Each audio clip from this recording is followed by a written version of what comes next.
better life.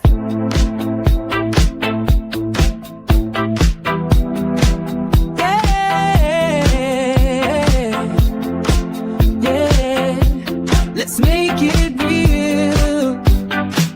This is a better life. From scars to stars, from pain to bulletproof. Teresa, better life. A better life with you. Talking news, pop culture life, love and scandal, heart to heart.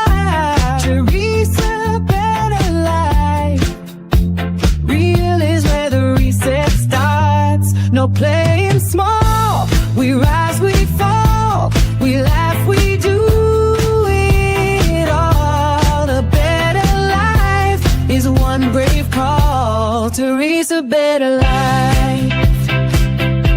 Let's build a better life. Let's build a better life. A better life. Teresa, better life.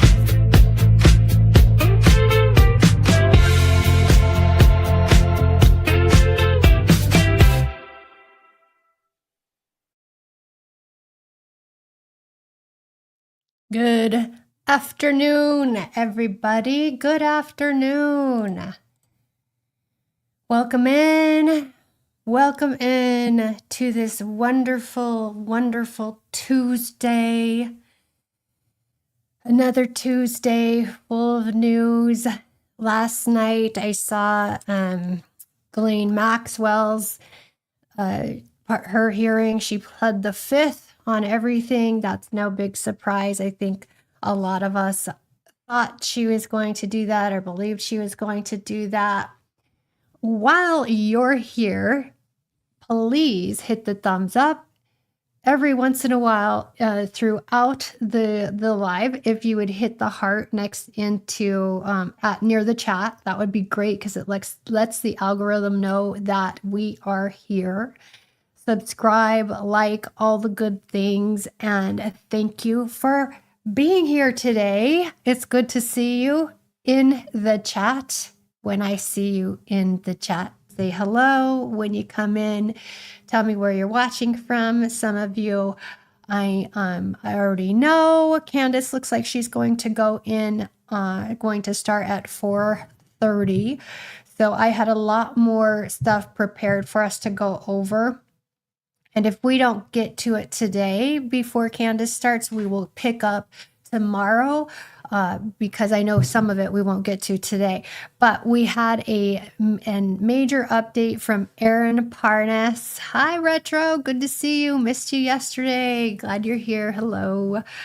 So Aaron has an update here. I haven't watched it yet. I had a busy morning, and so some of this stuff, aside from the headline, I'll be watching with you for the first time. I know part of it is the Lutnick has been busted in the Epstein files, so we'll see what he has to say about that, what Aaron has to say. So let's go ahead and let's take a listen. Make sure the volume's up for y'all. All right. Did you, in fact, make the visit to Jeffrey Epstein's private island? I did have lunch with him as I was on a boat going across on a family vacation. We already knew. We already knew you did. We knew you were lying. We already knew it. But it's good. It's good we're getting it out of your mouth. My wife was with me, as were my 4 children and nannies. I had another couple they were there as well with their children, and we had lunch on the island. That is true, for an hour, and we left with all of my children, with my nannies and my wife, all together. We were on family vacation. We were not apart. To suggest there was anything untoward about that in 2012, I don't recall. Okay, but why'd you lie? Why'd you lie then? Just tell us that part. Island and had lunch with Jeffrey Epstein. He had The lunch only with him. reason that this information has been revealed today, well, was because the Epstein files were released and because we found them. And today I spoke with Congressman Ro Khanna, who has reviewed the unredacted files, and he has some very, very important information. People need to know about this. Make sure to like, comment, share, and subscribe. The more you like, the more people see it. And subscribe to my Substack. Click the link below to support my work. Let's jump right into it. Howard Lutnick, this morning on Capitol Hill, confirmed for the very first time that he visited Jeffrey Epstein's island and had lunch with Jeffrey.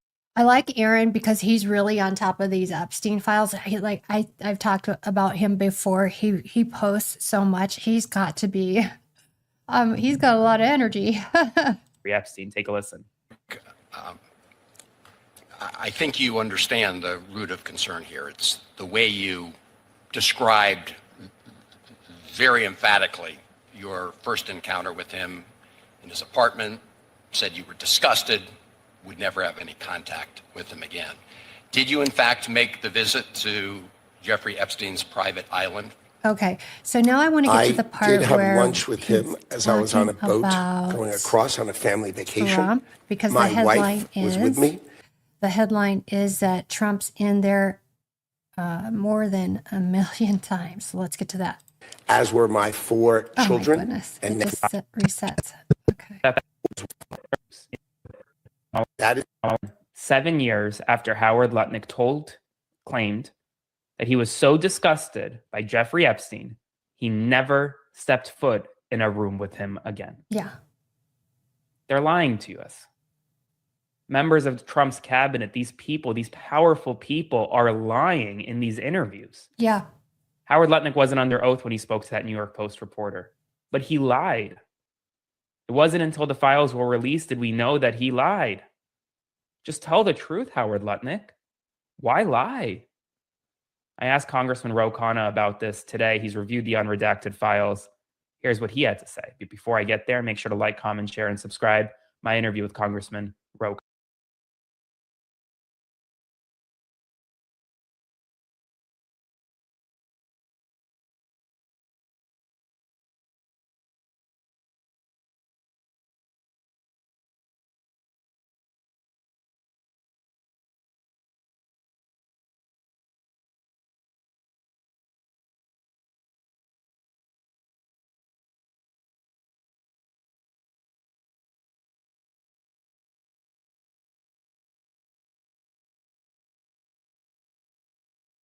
Oh, I haven't talked about Ashley Banfield.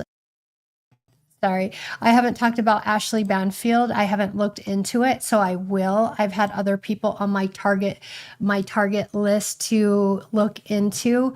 And one of them, Retro, you weren't here yesterday, but one of the people who were here with us had mentioned the YouTube video by Fiona Barnett called Candy, what is it? Candy something, Candy Girl. And it's, so I have part of that documentary up that I wanted to show you, because one of the things that she alleges is that, Fiona is alleging, is that Nicole Kidman's father abused her, was part of a ritualistic abuse, and that Nicole Kidman was present.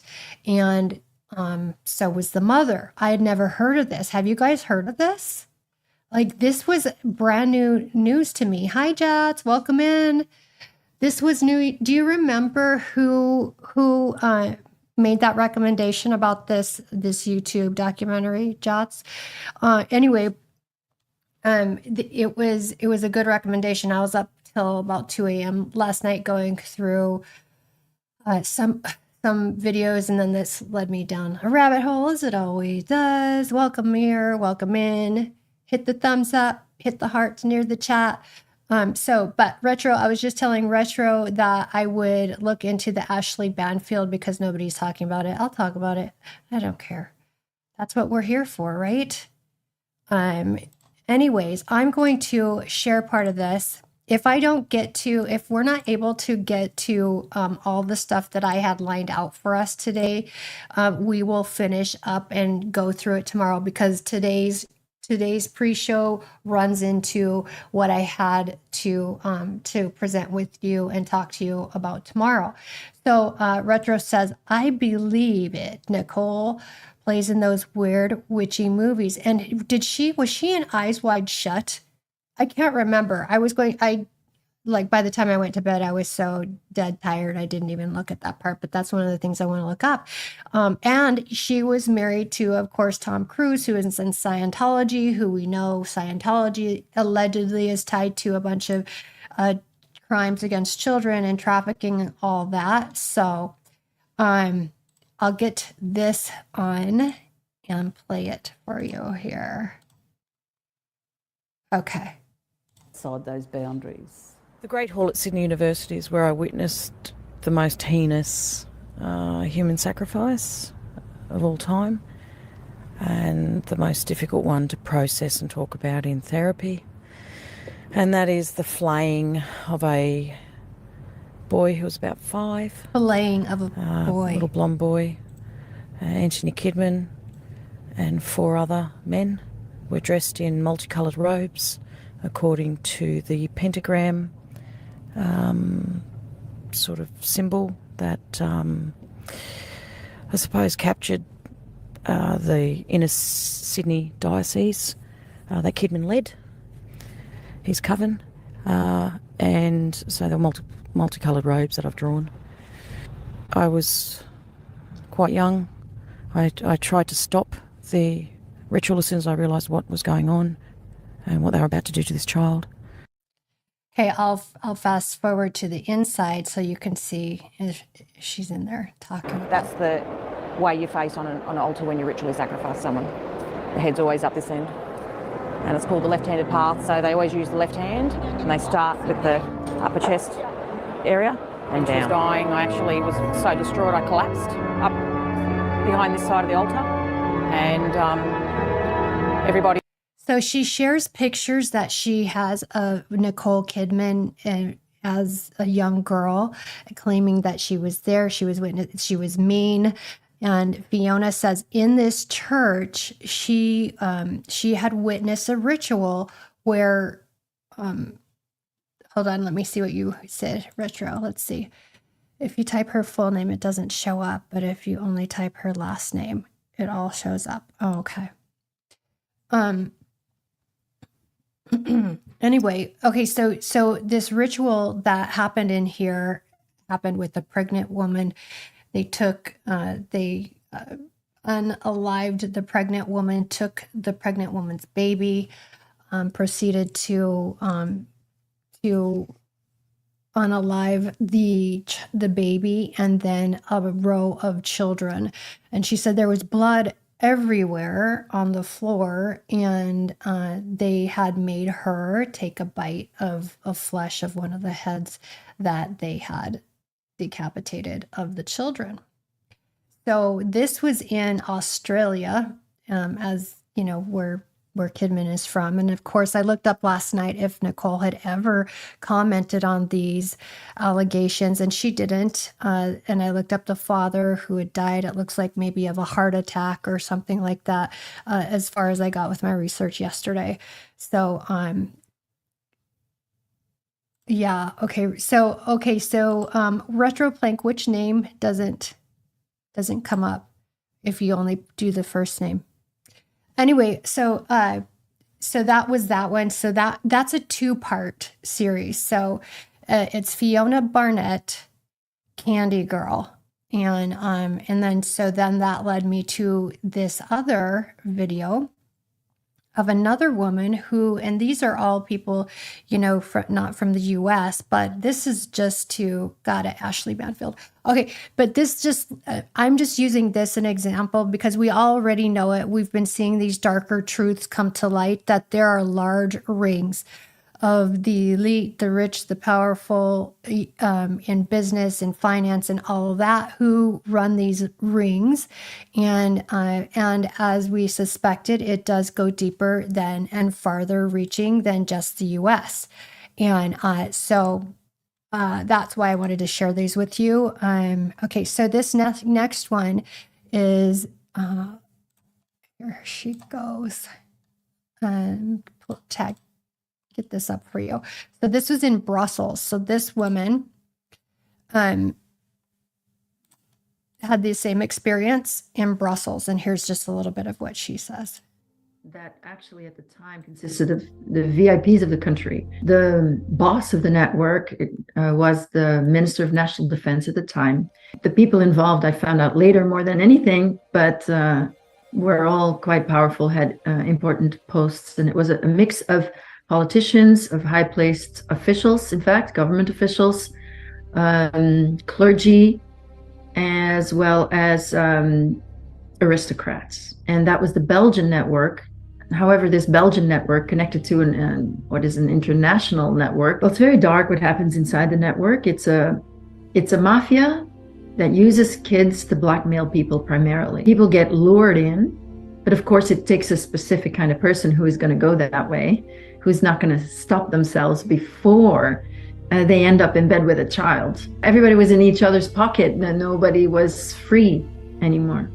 So first, this husband of the cleaning lady to me, and I was just around my 6th birthday.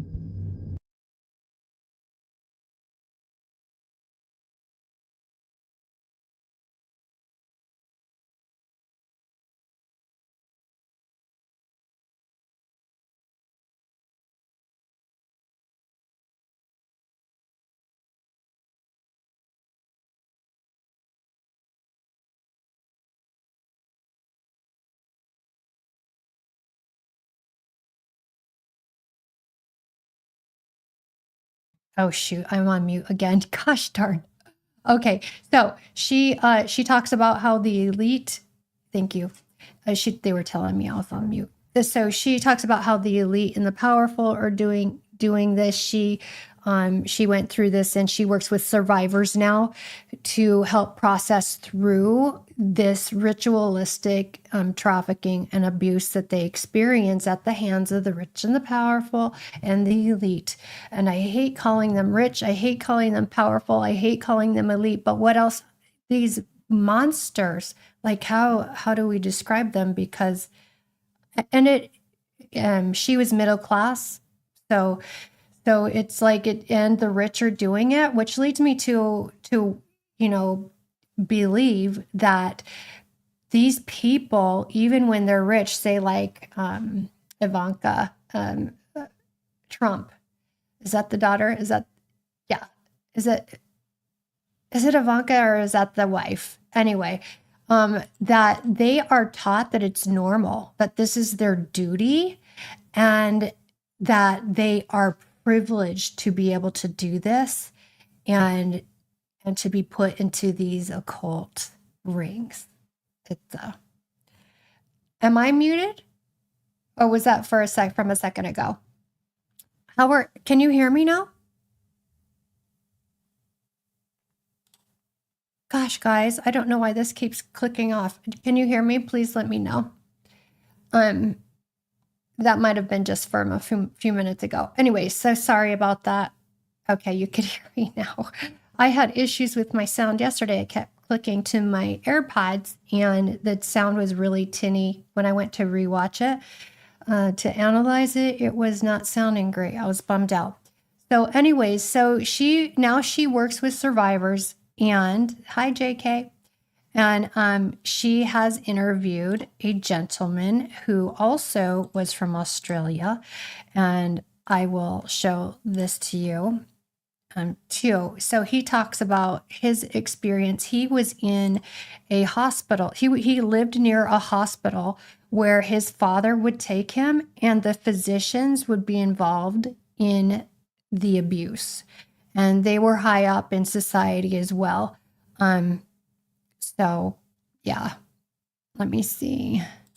This is Doug McIntyre, and he shares his story with us too. These are all, as you can see, on YouTube. Okay, so I'll just play part of this. And I have one last thing that I really would love to hear from you, is that you were talking earlier about that you had basically come up on your suicide programming that clearly was present for a long time, and then that this you healed it, or at least. Yeah, well, I had an incident last Christmas, which was quite recent, where I'd organised to spend Christmas with friends, and they bailed on me. And Christmases and birthdays are particularly hard for me because I was very targeted. That was often some of the worst times of my life. I'm really And sorry. with my friends bailing on me, I went into a deep depression and started getting really seriously suicidal, to the point where I was quite scared that I was going to do something. And that went on for 4 to 6 hours. And part of the reason I'm in America is because it was my birthday a few weeks ago, and I said I'm never doing that again. I'm going to make sure that every time I have a significant date, I'm doing something away from home and good. This one made me tear up. He got teary-eyed through it. It was really emotional. He was the one in the family. They were all abused, but he was the one in the family who fought it, and so he was like the black sheep because the rest of the family just wanted him to, just be quiet and accept it and don't talk back, and he didn't. So anyway, it was this one's really sad. And so in therapy, They're all really sad. Went back into that day and what I felt last Christmas, and then we went what was under it, and it was horrific. And it was a part of the MK Ultra experimentation, where they would suffocate me to death and then resuscitate me repeatedly. And it was that sense of hopelessness I felt. So whenever I would go through a situation like that, that would trigger that sense of hopelessness. And since I've recovered that memory, which was brutally painful to work through, I don't feel suicidal anymore. So that's been incredibly powerful because. So he was talking about there are some memories that he didn't have until he had a child. He had a baby girl. And after she was born, he went into this severe depression, and he didn't quite understand what was going on because it was new. He was super happy to be a father. He loved taking care of his children. But it brought back a memory of him when he was 3 years old, had a 3-year-old little girl who he was friends with, and they would put these children together to bond, and then they would make them watch while horrible things happened to them. And one of the things was he had to watch this girl die, and so him having a daughter brought up that memory. I can remember for as long as I've been alive that when I would get overwhelmed, that would always come up as a thing. Well, just even as a little kid, well, just do yourself in, So it's nice that's the good thing with dealing with things, is you can move on and you don't carry them. You don't have those things behind those closed doors. Right. And that programming is so significant. It always comes with, there's nobody that has gone through any kind of extreme abuse like us that does not had this specific programming to kill ourselves. And there's many triggers, in this situation.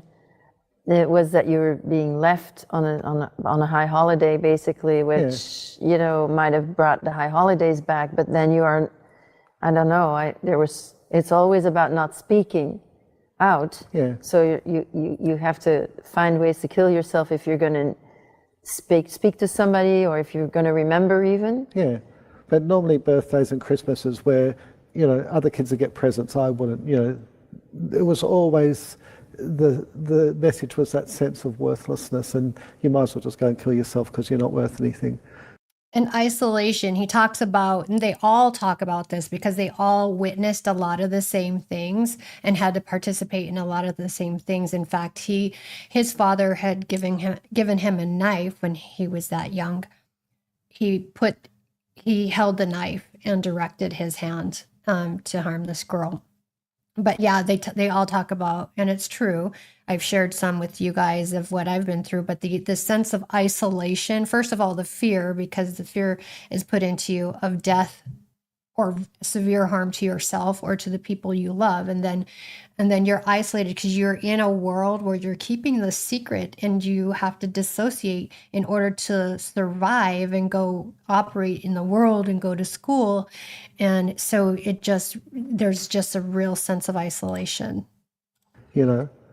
on that day. But then in the mind control, Yep. you get, I experienced that as well, you know, that I was suffocated by this particular German doctor, you know, you get suffocated, and then unconscious, then near death. And then that was his specialty, to just get you back. Yeah. But part of that is to create that hopelessness indeed. Yeah. And the disassociation. And the psychic abilities, Yeah. which also increase with that. Yeah. Then how? So I thought this was really interesting, because this is one of the few times I've heard this talked about, and I've talked to you guys about it before when we were talking about the telepathy tapes on one of the other previous shows. And the telepathy talks about how the nonverbal autistic have extra abilities for communication, you know, telepathy, mind reading, being able to communicate in that way. But she said back in the first season that also people who have been through trauma and suffer PTSD seem to have an increased ability of that. And aside from that, I've not heard it talked about a lot. So he's talking about that here a little bit. Was that then specifically related to suicide programming with you?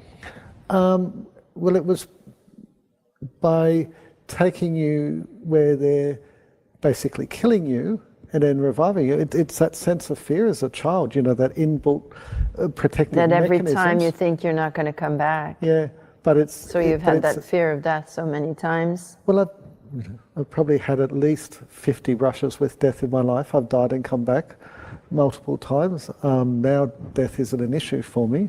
I don't. You're not feel, afraid of it anymore. No, I feel very comfortable, and I'm very, very psychic, you know. But it's the programming.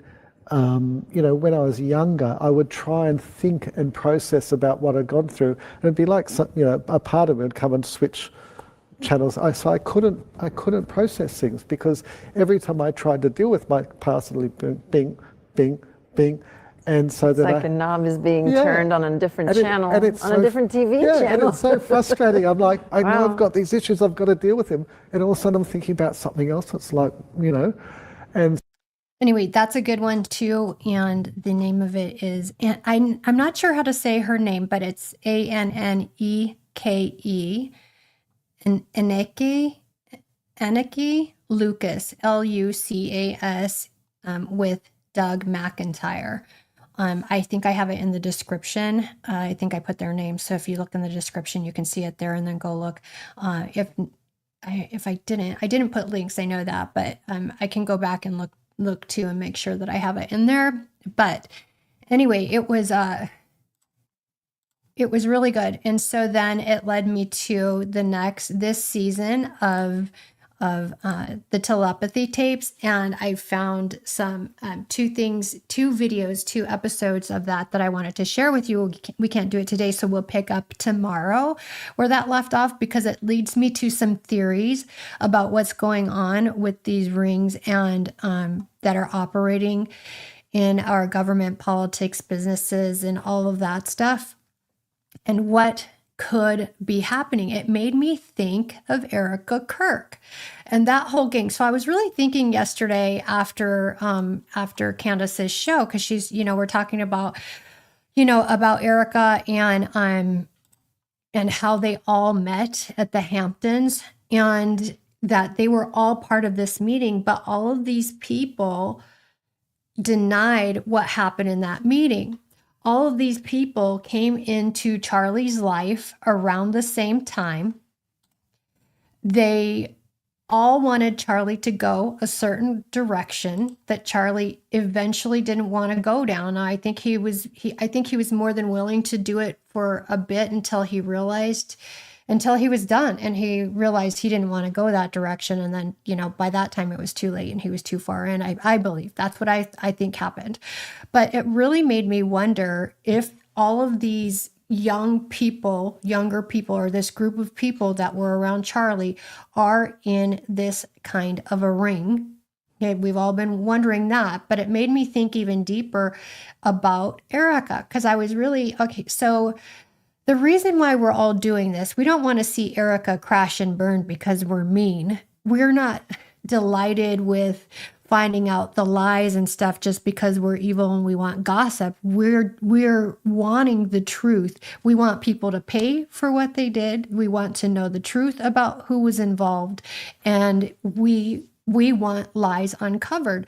So that's the part of, people will say, why are you so mean to Erika? Why do you want, Candace and all of you guys, want to hurt her, and you guys think it's funny, or, whatever. And that's not the case. We just want truth. And we're delighted. I feel like I'll speak for myself. You let me know how you feel. But I'm delighted whenever we get a nugget of truth that can just knock down another lie, that can knock down another brick of this illusion that they want us to buy into. I'm happy. I'm happy about that, because I'm not happy about people lying to me and keeping me in the dark and running a game on us, that we have no idea that's going on, and the things that are being done, the experiments, all of the mind control, all of the games. So, I just really thought about that. So I thought about her, what I showed you, that clip of her being on screen looking disheveled. And I'm like, she looks like she's cracking. To me, she looks like she's cracking a little bit. Maybe she just doesn't like going to the high schools. Maybe she prefers big stages like AmFest. And I was like, well, but maybe she's cracking. And, then it made me think, what if she was raised into one of these families that believes all this stuff? That doesn't excuse her, but it does give some sort of an explanation as to why would somebody do this. Okay, so do you think she's like full on? What do you think the chances are that she was raised into a system like this, and she's part of just been raised into that? Or if she went into it and walked into it willingly. And does it make you feel differently or think differently about her? Does it change your level of compassion for that? Because right now, I don't have much compassion. I really don't, because I just see all the pain that they're inflicting on a lot of people, including Charlie, and the money that they're stealing, allegedly, the fraud that they're perpetrating, allegedly. And I see stealing money because they're not getting their money honestly. They're not coming by it. She's on. Thank you. Let me put her on.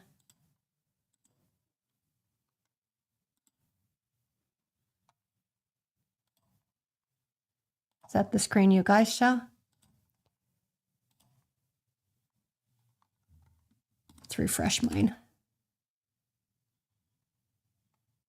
Okay, so I don't show her on yet. Hopefully my okay, good. But anyways, does it change your feeling about her? Does it change the level of compassion? I guess just seeing her yesterday and just watching her seemingly struggle, who knows the reason why she was really struggling, we don't know, but it did make me wonder and made me consider that. So if you're new here, when Candace goes on, we'll start playing it when she's on a break. Yes. When she's on a break, when she goes on her sponsor break, I just put it on mute and we chit chat a little bit here. So also, I think, have you guys heard the theory that she is John Benet Ramsey? Now, the ages don't add up, and I'm not sure why people think that, but have you heard of that theory? I'm not sure. Is it because she has a similar look with the blonde hair and blue eyes? And go back and watch the pre-show. We talked about, we packed a lot in. I tried to get it all in before Candace started, but there are some good videos on this. And I wanted to show you guys stories from other countries so that we could all see and know and hear together, hearing from other survivors who are claiming to go through the very things that we are uncovering through the Epstein files and the truths that are starting to pour out. Yeah, I don't think she's John Benet Ramsey, although, it's interesting. Who knows? There's a lot, there are a lot of abductions that are never solved. So who knows what those children go through at the hands of our government and internationally as well. Yeah, it seems like nonsense. I think it's just because they have this similar look as my guess, but yeah, and the age it just doesn't, like, to me it seems really far-fetched. I mean, the stuff we're hearing about is far-fetched. Who would have known we would in our lifetime really see this? This is only stuff I've been saying for a long time. We're not in the end times yet, according, to the Bible, because I'm like, it has to get really ugly. I know the ugly times in the Bible, what it looked like, and we're not there yet. But the truth is this is being done. These things have been done, and they've just been in secret. You guys, straight to jail for questioning at least Erika. I don't care who's mad. I really do not care who wants to be upset after this episode. Really, you'll be wasting your breath. Another you can one. spend $1 billion on influencers because this is all becoming increasingly inexplicable. You are asking me to be an idiot, actually, and I cannot do that for you. Someone once commented beneath this show that if the situations were reversed and there were this many verifiable lies that Charlie told regarding the murder or assassination of his wife, Charlie would be in prison awaiting trial. And I actually agree with that assessment. We are way beyond coincidence. This is now a full-blown conspiracy. So welcome back to Candace.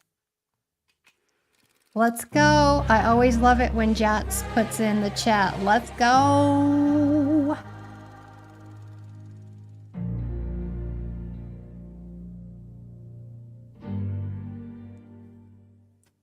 Look, I have seen enough, ladies and gentlemen.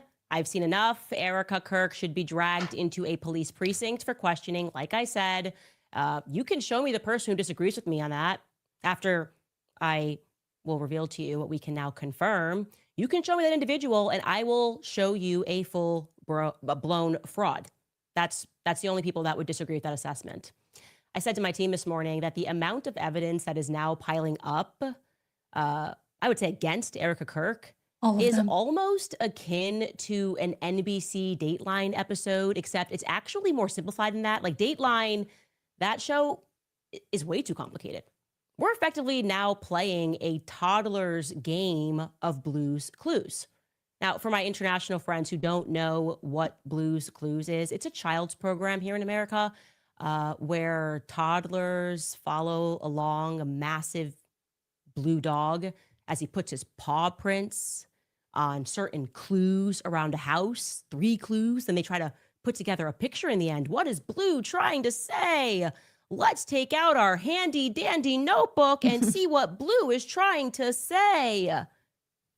Here's the mail that never fails. Okay, if you are an adult that is capable of basic logic, then I can tell you that Blue's Clues is probably not for you because it's not that exciting. It's pretty obvious, discovering that 1 + 1 = 2 is a very elementary concept. And that's effectively what that show is. And we are now arriving at that moment with Erika Kirk. And I'm going to tell you why. So yesterday and last week, we introduced to you Erika's best friend for over 15 years, a woman by the name of Tracy Martin. Now, we were working off of a tip that Tracy may have been with Erika when Erika got the call from Elizabeth and Mikey McCoy, because they were both on the phone, even though that was never revealed to the public until later. Tracy, I am told, because she's privatized her public profiles, but I am told that she has denied that claim. Okay, let's assume Tracy's telling the truth and that she was not with Erika on September 10th. That's not even relevant to what we're about to reveal to you, because what Tracy cannot deny is that her daughter is indeed Erika's assistant. I've confirmed that. And I want to be very clear here that this young woman did nothing wrong. She's not done anything wrong. I'm intentionally choosing not to name her daughter because I don't want people to stalk her, to reach out to her, or to try to learn anything about her life. She, like I said, has done nothing wrong. And in many ways, she's just beginning her life, okay? She doesn't get to choose who her parents are, and who among us would not jump at an opportunity to go work with the wife of the CEO of a massive student organization like Turning Point USA. You would accept that job gleefully. That's a wonderful opportunity in life. So I just want to overstate here that this young woman needs to be left entirely alone, okay? Choosing not to name her. However, it is a fact that she was supposed to go to UVU on September 10th.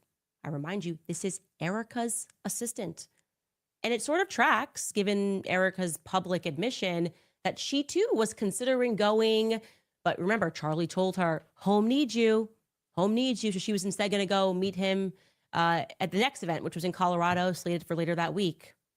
Charlie did not want her to go to the UVU event, Right. because the kids needed her. Home needs her. But he totally wanted her to become the chairman and the CEO of the company in his absence, right? Like that totally tracks. That makes perfect sense. Anyway. But the reason that Erika's assistant and her mother, Tracy, Erika's best friend, told people in their orbit something quite interesting, actually. The reason that they told her that they didn't go is different from the reason that Erika didn't go, obviously. Tracy and her daughter told people that Tracy had a bad feeling. Like I told you, we've confirmed that. Tracy had a bad feeling, and so she stopped her daughter from going to UVU. This is now confirmed. It's a fact.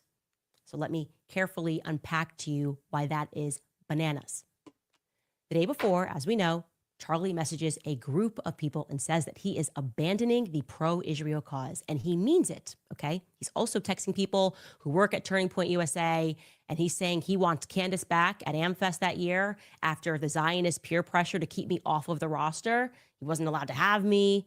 Charlie's done. He is done. That's now a fact. He signals to his troops that he doesn't care about the money, does not care about the money anymore. He wants them out.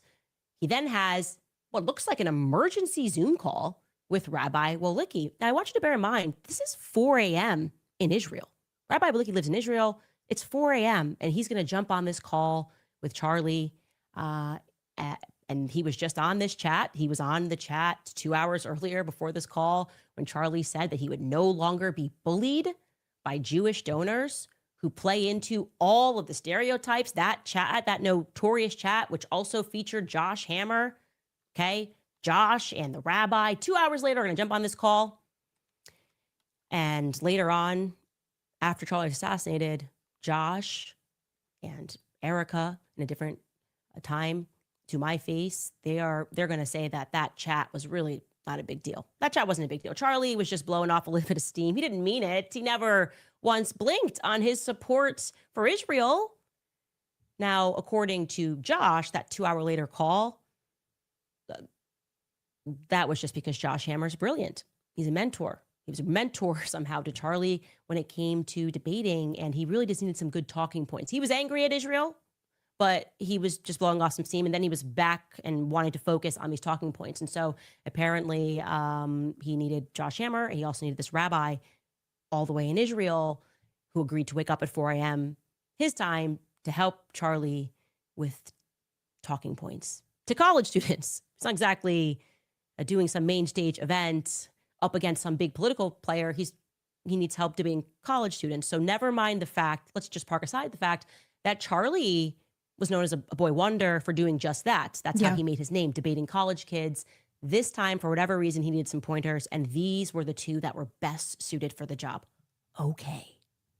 What we know happens thereafter is Charlie concludes this call with Josh and the rabbi, and then he sends off text messages to his security chief, Dan Flood, also to Andrew Colvett, and he says to them that they are going to kill me. Who is they? Well, Erika wants us to believe that he was referring to the left, or maybe even an Etsy witch, right? Witch. Some Etsy witch who put a curse on him. Because don't forget, we were also told that the definitely not at all Catholic Charlie had a priest come over and pray over him as well after he has this debating pointers handed to him and texting people saying he's going to die. He also was not at all Catholic and needed a priest to pray over him. And by the way, don't forget, he also apparently had no fears the next day, Erika says. She has his phone, but we had a priest praying over him. We have a declaration that he's abandoning the pro-Israel cause and that he feels that he is being bullied and he's done with it. and that Jewish would play into all the stereotypes. But we are also told that he had no fears the next day. Actually, he went to bed and he was just excited. He was elated. He couldn't sleep because doing college campus events was so brand new to him that he felt like a kid on Christmas morning. I'm just going to jump in here and tell you that's a lie. Okay. No one on earth has done more college campus events with Charlie Kirk than me. Charlie was not bubbling over in excitement to go answer questions from the likes of Hunter Kozak. Okay. These events, people stand up, they're just trying to debunk you. And yeah, you do them. You're not jumping out of your skin to do them because it's your job. Okay. It's the shiny effect has wore off for Charlie Kirk. He was good at his job and he enjoyed having the debates. He enjoyed cutting across the clips so people could wake up to what was happening on college campuses. But let's just stop with this absurd narrative that he couldn't sleep like it was Christmas morning and he was 4 years old. Anyway, we can keep with Erika's story though. Let's just stick with it. Actually, she's high on Charlie Kirk is high on life over a routine college event, and now he's up and pacing around the house, not in fear, just in excitement. This is like Disney World for him. He couldn't wait to die. Oddly, however, what we can confirm to you is Erika's best friend and her assistant did have fear for some reason. Charlie's good. He's excited, but they had fear. For some reason, Tracy Martin told her daughter, who's Erika's assistant, not to go to this event. They pull her back because Tracy senses danger. But if that's just mommy intuition, are we to believe that she did this? She pulled her daughter back from this event and she declined to share that overwhelming mommy intuition with her best friend whose husband was going to the event? That seems selfish to me. Are we also to believe that Erika wasn't interested in asking her assistant why she wasn't going to do her job, to work? I want you guys to remember, Charlie was assassinated on a Wednesday. So if Tracy pulled her daughter back from going to work or going to the event on Wednesday morning, then presumably Erika, her daughter's employer or boss, would have been made aware. You presumably would have had to say something. Maybe the conversation, hey, what are you doing staying behind here in Arizona?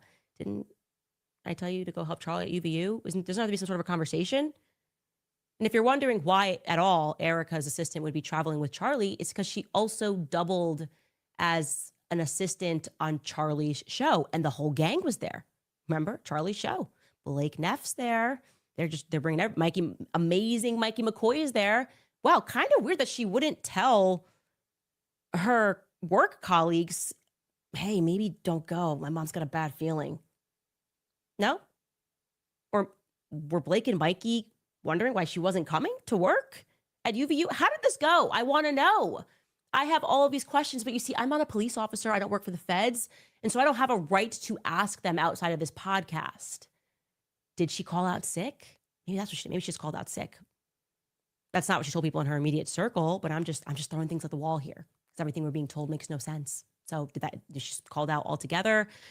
Again, I'll ask the question, what sorts of best friend would move out of intuition to save her daughter's life, to protect her daughter, but not communicate those concerns to her best friend whose husband is still going to that event? Are we to believe that that is how it went down?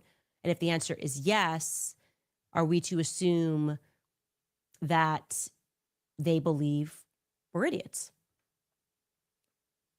Erika should be dragged into a police precinct. Yeah. Tracy Martin should be dragged into a police precinct. Her daughter should be made to sit and answer basic questions about this intuition. Messages should be shared, shown. Everyone should figure out how this happened. That's where I'm at on this. She needs to be questioned. Erika needs to be questioned. Because my dog Blue is leaving his paw print, and this picture seems pretty obvious that is emerging. Paw print number 1 on the day of Charlie's actual funeral. Her and Andrew Colbett, Erika and Andrew Colbett, had an emergency 3-way call with Dr. Lee Trotter, the surgeon, trying to figure out how to respond to the public about why the 30-06 didn't pass through Charlie's neck. Erika allegedly is the one who put forth this 3-way call. She's on the call. There was no HIPAA violation here. And she is the one that suggested that Charlie has a Superman neck. And again, they are playing defense because I shared the fact on my podcast that the bullet didn't go through.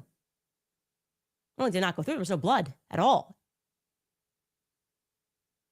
apparently Andrew hit send on X to Superman Neck. And we're led to believe for a very long time that was referring to, I don't know, something the surgeon said, which he didn't. My Dog Blue paw print number 2, Erika lied to Glenn Beck about Charlie having not sent around text messages the night before to various people signaling that he thought he was going to be murdered. I have his phone. And then she said that was a mistake. No, it must have been on Telegram that he sent that. And then I confirmed with my person that had access to Dan Flood's phone that it wasn't sent on Telegram. It was sent on iMessage. So she lied to me. She lied twice. She lied once, and then she lied again to me.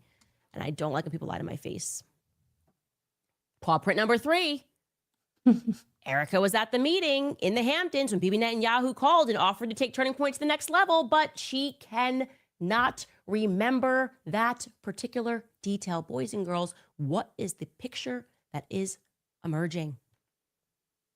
We could do more paw prints, but this is a toddler show. 3 should be enough to have a picture that's emerging. We should be able to take out my handy dandy notebook and put together a picture here, a story here should be emerging. And the kids, you can just shout, what's happening here? What are we looking at, kids? And that doesn't even account for all of the subjective oddities, vibes, like Erika's emotions, the Zoom call, the Shabbat Shalomin book tour, Erika asserting to Barry Weiss, of all people, that Jew hatred is wrong, Erika allowing Ben Shapiro to open at AmFest behind her. Like I said, that was my clue something was wrong. When Ben came out swinging, I was going, oh, something's very wrong here. Erika welcoming the New York Times into their shared home. Basically, Erika here is pulling the LBJ. And what I mean by that is as soon as LBJ got into office after JFK's assassination, he reversed course on every single one of JFK's policies. JFK's enemies seemingly became LBJ's friends. Erika appears to be doing that to me strongly. I know for a fact Charlie disliked Ben. Why would you let him buy his way onto the stage? Charlie said no, for a fact, to more Zionist control at Turning Point USA. He signaled to the troops, this is done, it is over. Charlie said no to Bibi Netanyahu coming on his show. So he was done being bullied by Zionist dollars. Is that the energy that we're getting right now from Turning Point USA? I broke the story and people didn't believe me because it sounds made up. I'm not making this up. There was a scheduled a few weeks ago for Bibi Netanyahu, Erika Kirk, and Ben Shapiro to film together something. Maybe it was supposed to be for the Super Bowl. I don't know, but it got canceled at the last second. They were filming something in Palm Beach and it got canceled last second. Does that feel like the direction of travel that Charlie Kirk was going into?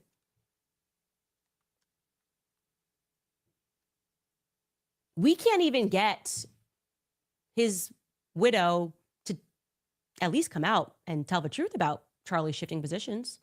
Does that not strike you as odd? Again, we're now in subjective territory, but does that not strike you as odd to at least say, as I would feel and as I have felt, like, you know, screw you, Josh Hammer, and this person, everybody who was mean to him and stressed him out in those final days?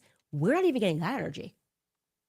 And in case you still do not believe what I have maintained from the very beginning about Charlie, who had flipped his position on Israel, I want to show you this clip of Megyn Kelly, which is going viral from her appearance on Piers Morgan's show. Now, Megyn Kelly is not the person that I expected to be one of the very few people with a platform who knew Charlie, who simply did the right thing and told the truth.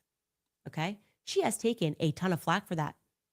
I also want to be clear that her and I do not agree.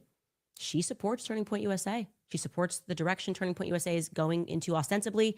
She disagrees with me on a great many number of topics.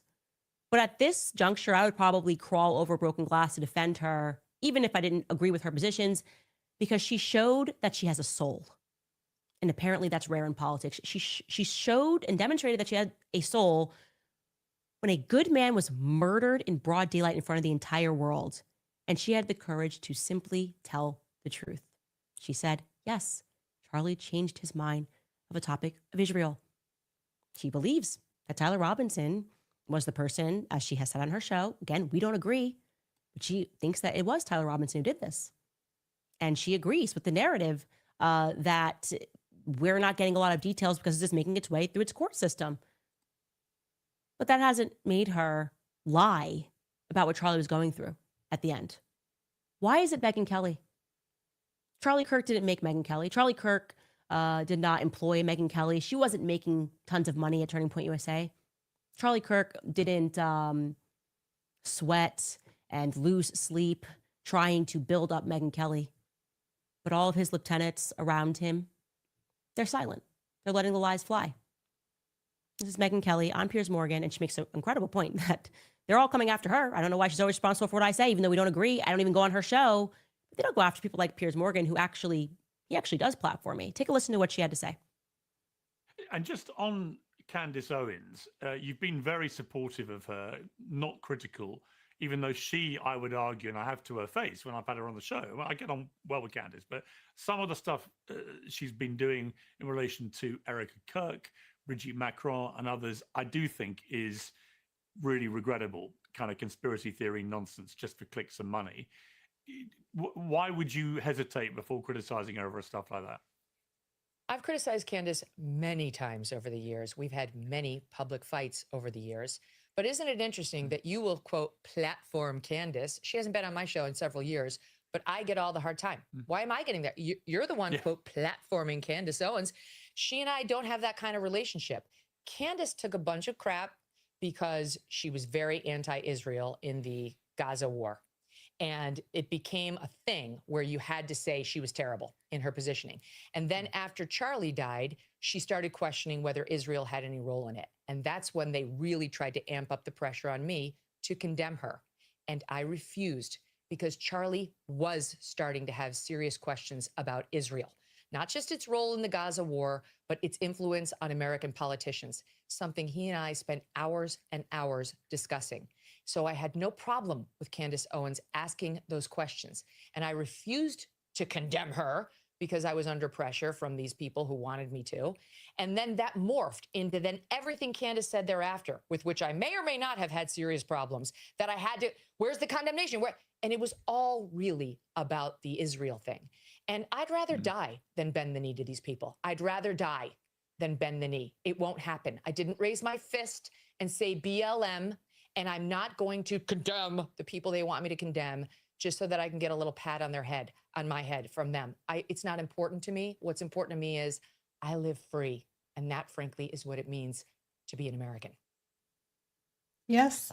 That is incredibly powerful. And like I said, kudos to Megyn Kelly because she is telling the truth. It has always been about Israel. It's not about morality.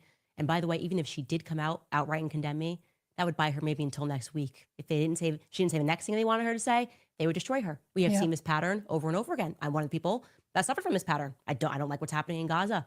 Look what they did to me. Look what's happening with Charlie. Does this make any sense to you?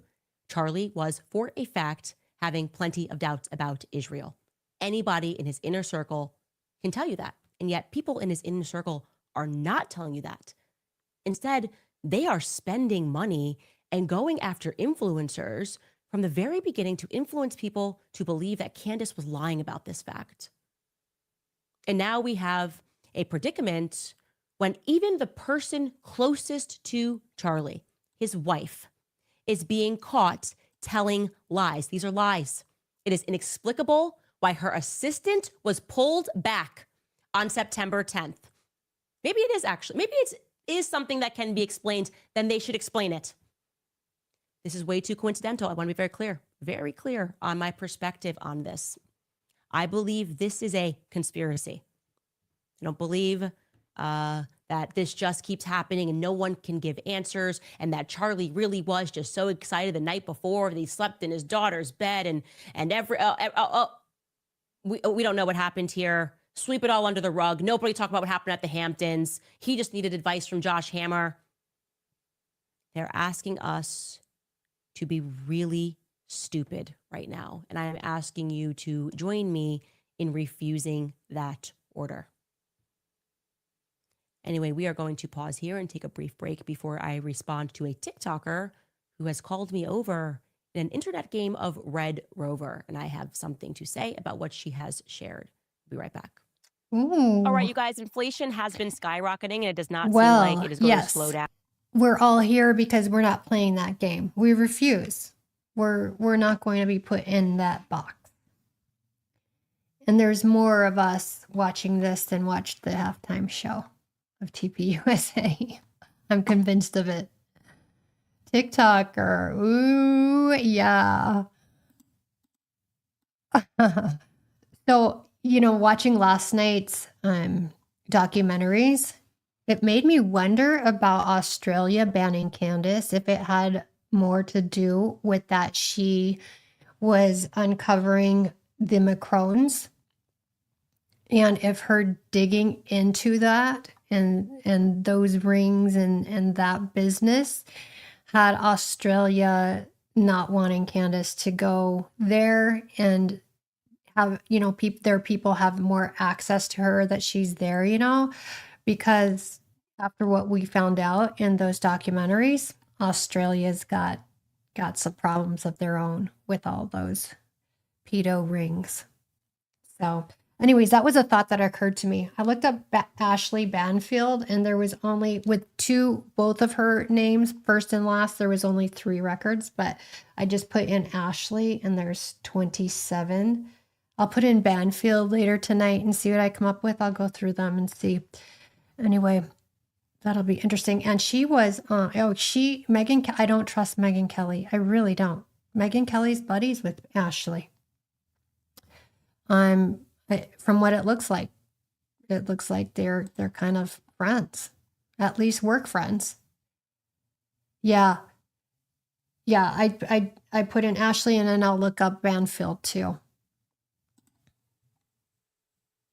The podcasters, they've done a lot more than the entire federal government, law enforcement, and Turning Point USA executives in terms of trying to figure out what happened to Charlie Kirk, why things are not making sense. And one TikToker got onto the platform, and she decided to bump me in some information in a nice internet game of Red Rover. Take a listen. Red Rover, I call Candace over. I found something in the Epstein files that may be a missing puzzle piece to the Charlie Kirk investigation. Let's get into it. So after Charlie Kirk had passed away, we started seeing these articles pop up, which made me dig into Erika Kirk, and I found the Romanian Angels stuff. That video blew up, but I didn't have any lawyers sent after me. Instead, it was private investigators asking how I found this information, asking me to send them links.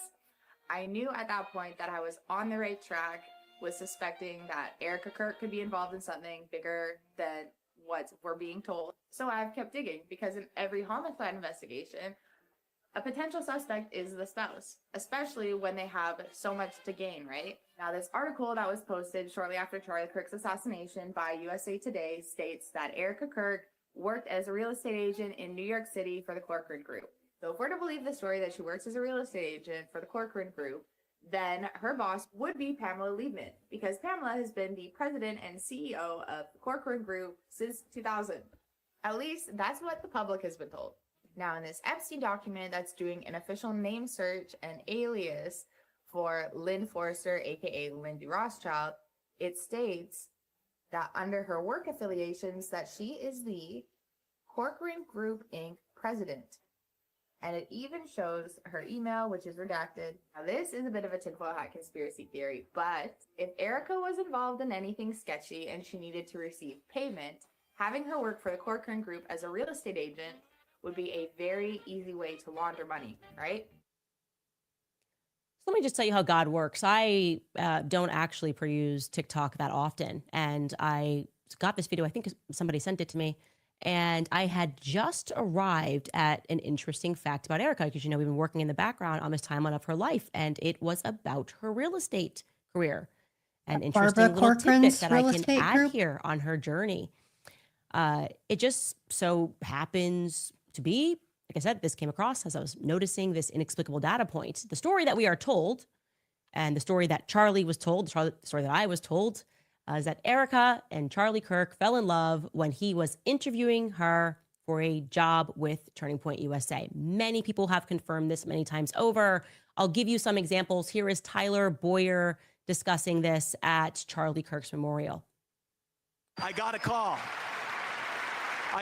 from Miss Erika Kirk, Miss Arizona 2012. I just want to help, she said. So naturally, I put her right behind the president at that first rally. After that, we talked. It was obvious she was the perfect person for the job that Charlie and I had devised in one of our 24-hour planning sessions. I wanted to hire her. I only had one problem. Charlie Kirk wanted to date her. Okay.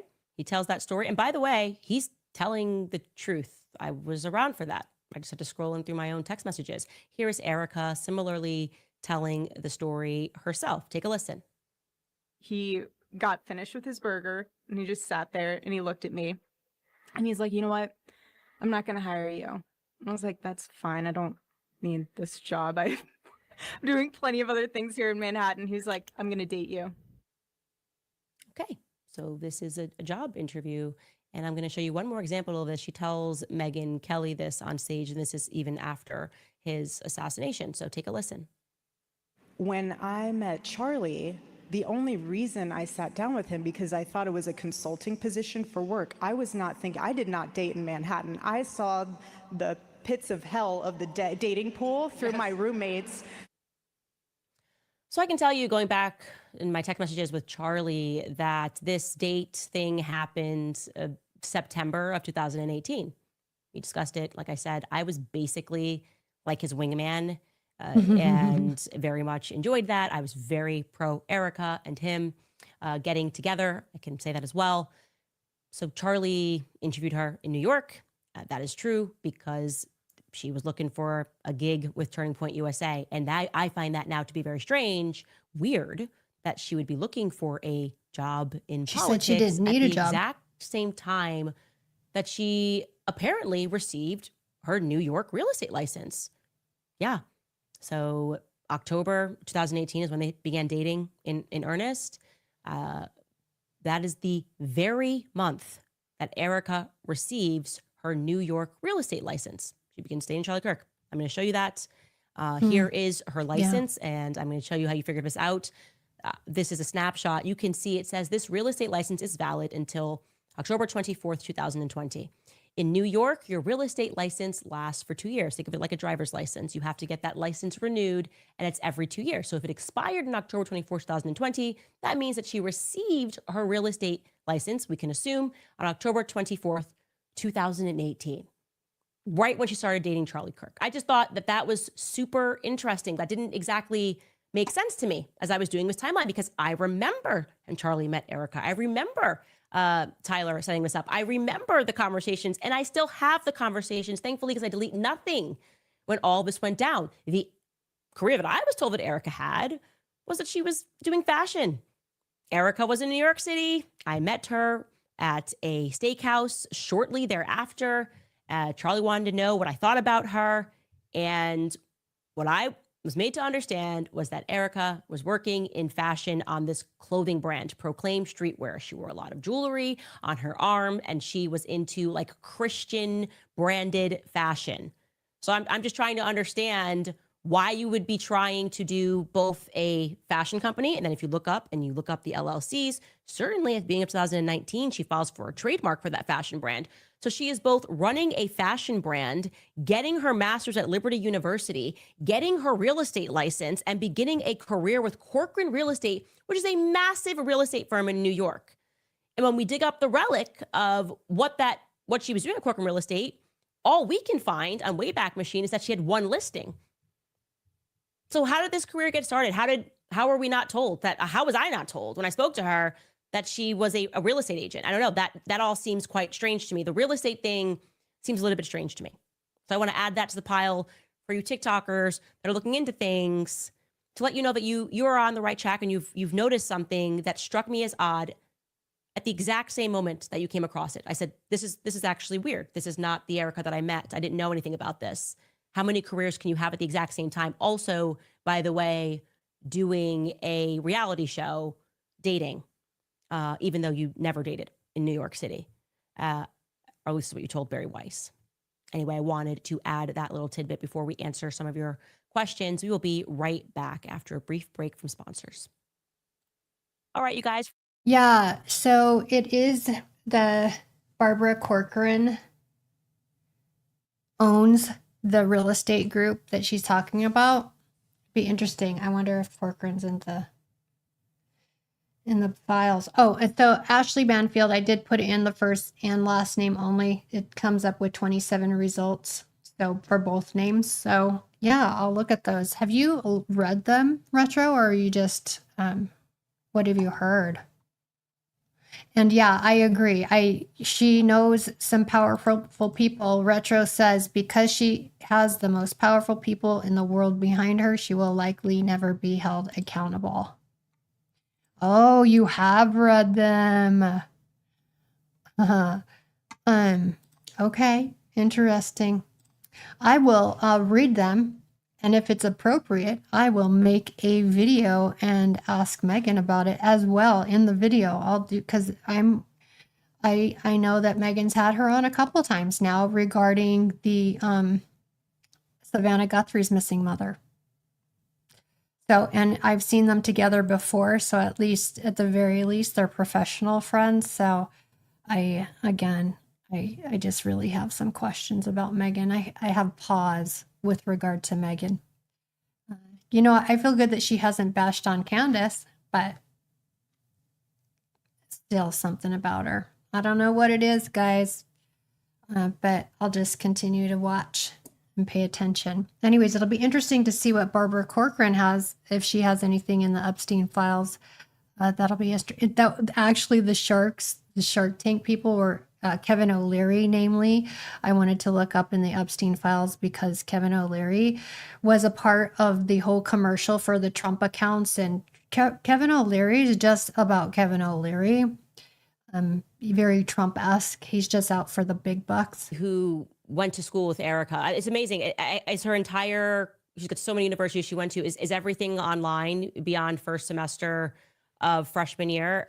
Regis University, we have Loyola Marymount University, we've got Arizona State University, we've got Liberty University, we've got graduate programs, obscure programs, and I don't have anybody in my tips box that is saying they went to school with her or were a roommate with her. So if that's you, please send us a message, more tips at CandaceOwens.com. Send us an email. I'd like to just know. I'd like to piece that together. I've never seen someone do so much schooling and have no one that can confirm that they did any schooling. Maybe it was all online. Again, she seems to be a Jane, if we will, of all trades. many trades. And we'll have more of that again next week as I take you through.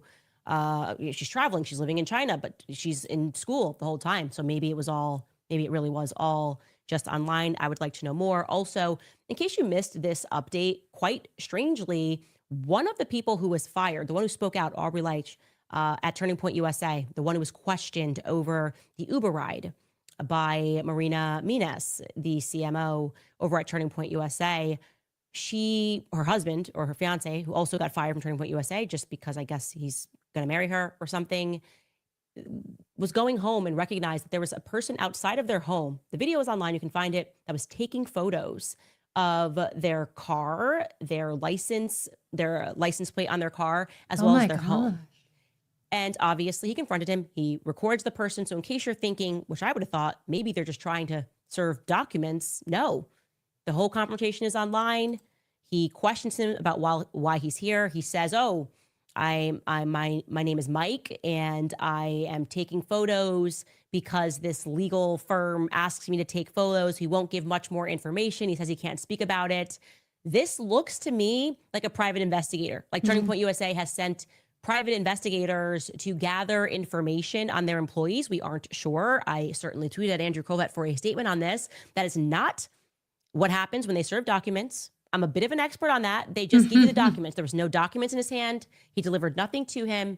And he was just taking photos of their home and their car. Terrifying, of course, for somebody who is 25 years old to experience. That is absolutely terrifying. Yeah. I don't know why you can't just get fired these days. I don't know why you have former employers acting like ex-boyfriends. It's very crazy, ex-boyfriends. It's very strange, but I want to let you know that that's happening.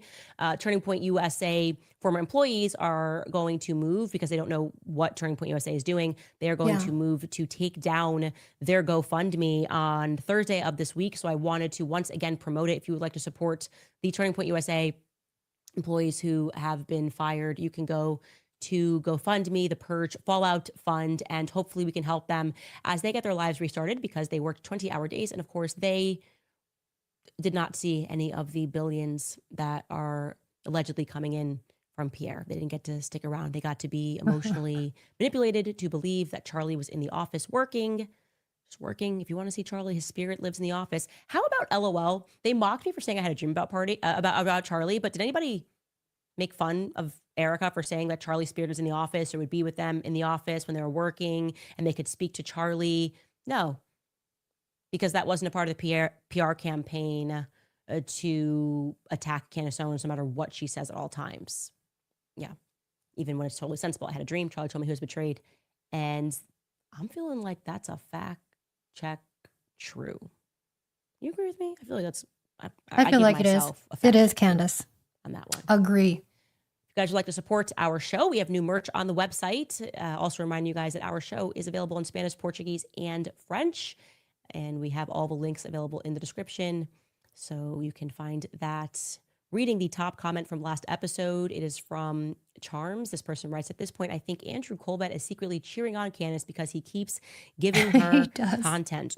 Tell you, he's definitely not cheering me on.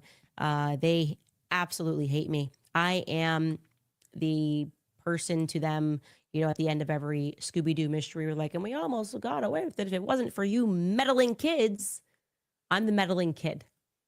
I'm the meddling kid. She's None the of it is meddling making any kid. sense, and I'm going to continue to ask questions. And since you've already completely exacerbated every effort to have a PR machine come after me, I have nothing to lose. You guys have been chasing me for having sensible positions regarding what Israel is doing all around the world. What do I have to lose? Nothing.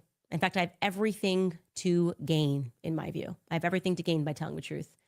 I hope people commit themselves to that understanding that if you have a platform, even if you don't have a platform, the challenge for you is to always commit yourself to the truth. It feels like right now more than ever, there is so much temptation to side with evil because it's convenient, because it's wealthy, because it has power. There's so much temptation to side with the lie. There's also the psychological operation that is being run by these people to convince you that you are immoral for having an immoral perspective, quite literally trying to invert reality. And I don't know. I just want you to feel encouraged to stand up to these people like Charlie did in the end, to stand up to these bullies who are trying to force you into their perspectives by putting you under duress in one way or the other. I just want to encourage you to keep doing that. Like I said, the more that we tell the truth, the more exposed they become. It feels to me like the entire frequency of truth is raising right now, and they are threatened and they are thrashing. It feels like we have the devil by the tail. And I wish Charlie could be here for that. I do. And I'm so happy, like I said, I am so happy that he died with his soul intact. At the end, he stood up and he said, no more. I am done with this. The money doesn't mean anything to me. Take it. I want real people in my life. So anyway, getting to some more of your comments today. I see I have gone off. But I think I was chill. I think I was okay. You were good. We'll see when I log off. James Gray writes, if I lost my significant other the way that Erika did, I'd be honored to have someone like you fighting alone for the truth. I wouldn't try to shut you down, lie. If I lost the one that I love and I was innocent, why would I lie? Like I said, the lies can't be explained. Short of trying to convince people that we are stupid for recognizing the lies or we are immoral for sensing that this is really wrong. For calling it out. Should be out here saying what he was going through in the end. Short of that, no. We are all in agreement here. And we are, by the way, the majority. The minority has more money and they have more power, but they don't have any real power. There's no substance there. It's threatened by us simply saying the truth and growing more audacious in saying the truth, which is why I want to also shout out Carrie Prejean Baller, who they are now, because she stood up during that hearing and said, what even is anti-Semitism, Seth? Actually, what did you even do at the Hamptons? You pressed Charlie. Well, Laura Loomer and the deranged Zionists are saying there's whispers that she's going to be kicked off of the religious committee because she won't bend the knee to Israel, because she is being exactly or she is mirroring really the attitude of Megyn Kelly. I'm not doing this. I'm not bending the knee to evil. It's so obvious that all you care about is Israel. I'm a Catholic. That's what Carrie preaches. I'm a Catholic. This is not our doctrine. Our doctrine is not that we worship Bibi Netanyahu. Our doctrine does not teach us that Israel is a country that must be worshipped because you're putting people in there that say that they're Jews. No, actually, Jews abide by the commandment not to kill. There's a lot of killing going on in Gaza. I don't even know if we have that video to show of what Gaza looks like today. If you have it, you can run it. If not, you can see it because I just put it on X. You can go to my X feed and look at what Gaza looks like today. And if that does not spiritually disturb you, here we have it. If this does not spiritually disturb you, if you believe that God's people did this to fulfill something, goodness won. When you look at Gaza, that's a real estate deal being done by very evil people. Yeah. And I believe they're going to be cursed. I believe they are cursed, actually. Those are not, God's people didn't do that. Don't even think about it. You don't got to know anything other than how you feel when you look at that. When you consider that there are children that are buried beneath that rubble, that is all you need to know. How you feel is all you need to know when you look at that. And when you watch them thrash as they try to explain away why that's okay, like it's a part of some prophecy. Whose prophecy? Who is your Lord, actually? I'd like to know. I'd like to know who it is. I know who's going to win in the end. Christ is king. Truth is going to win. Goodness is going to win. And so I'm on that side. Let the liars lie and thrash around. And I can't even imagine. Who are they going to put to work pulling out all the dead children? Probably our military, if we're being honest. It's going to be our military. Coming back with PTSD. That's going to be our job, right? You got to worship Bibi Netanyahu. Yeah, do not let your sons go into the military. Don't do that. I think Bibi's making his 7th trip here this week. Don't let your kids go into the military. It's been completely hijacked by Israel, probably since 1963. We have not gotten an answer as to what happened to Charlie Kirk. We've got nothing but lies. I say the social contract has been violated. They're supposed to protect us. People are being killed on American soil because foreign nations have an issue with them. That's the reality. Sorry, I'm supposed to be reading your comments, and I just went off. I don't even know what happened here. Angelina writes, my best friend's funeral was on Saturday. It was absolutely beautiful and emotional. Charlie's was not. I have deep sorrow for those who loved him. He didn't deserve any of this. My prayers are with you, Candace. You are close. We are close, by the way. I want to say I'm not even the one doing this investigation. This has been all of us. I just have the platform, and this platform is not mine. I genuinely know that this is God's platform. And whenever he's done and has used it, I'll be off of this. If this is the reason why I have the top podcast, to just get to the bottom of this because it's reveals so much to us, then so be it. I'm content with the story. I'll do a deal with the government. If they come out and they tell us the truth about what they did to Charlie Kirk, I'll retire from podcasting. How about that? Zionist, something for you to focus on. You want me gone? You want me to shut up? I care so much and so deeply about what happened on September 10th. I will agree to retire from podcasting if you admit what you did. How's that? I won't hold my breath. Justin Smith writes, fantastic show. As always, the country is invested and wants the truth, but it doesn't compare to the drive that you have as a friend. It's inspiring, and you can see the passion on your face every episode. Everyone deserves a friend like Candace, Christ is King. Everyone also deserves a friend like Charlie. You know, he really had my back through a lot of stuff that, you know, the public will never know. He really held my head up through a lot, and I definitely held his head up through a lot. And that's why I say I feel like a little piece of me died. The ignorance, I will miss the ignorance of believing that we could change things according to who we voted for. I think I'm going to miss that. I think we all do gosh, at this person's point. following us. Oh my gosh, we're going to go to the White House. Oh my gosh, Trump this, Trump that. I mourn that in a sense, in many ways. Stefano writes, with all of the demonic pastors in Charlie's orbit, it's no wonder he was embracing Catholicism. What do you mean? Well, Alex Clark told us that wasn't true. He just liked the architecture, right? He just loved it. He would go in there and just, wow, look at this. This is amazing. But I'm a committed evangelical, but I need a priest to pray over me, not a pastor. If I'm having to deal with a leftist article written on Jezebel. Make it make sense. You can't because it doesn't.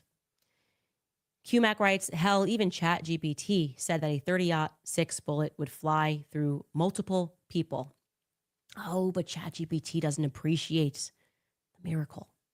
ChatGPT does not comprehend Christian slop. Hopefully in the future, in the AI future, they can teach it Christian slop, which is what we've been sold from the beginning of this. Lastly, Alaska Dog writes, woe to anyone who goes to Mara Gaza on vacation. Mara Gaza. And woe to anyone who looks at that picture. Can we just pull it up again, that video? Anyone who can look at that video of what they did to Gaza and be so stupid as to think that the monsters who did this won't do it to you too. To think that you're safe. That you're safe. All you got to do is support it and you'll be safe. No, they'll murder you. They will murder your children, and it will be the bodies of our offspring that will be pulled from beneath the rubble. I've said enough today. I have said enough today. We will see you guys tomorrow.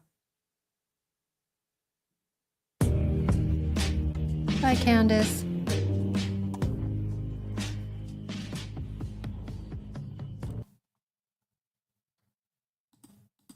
Well, that was some stuff.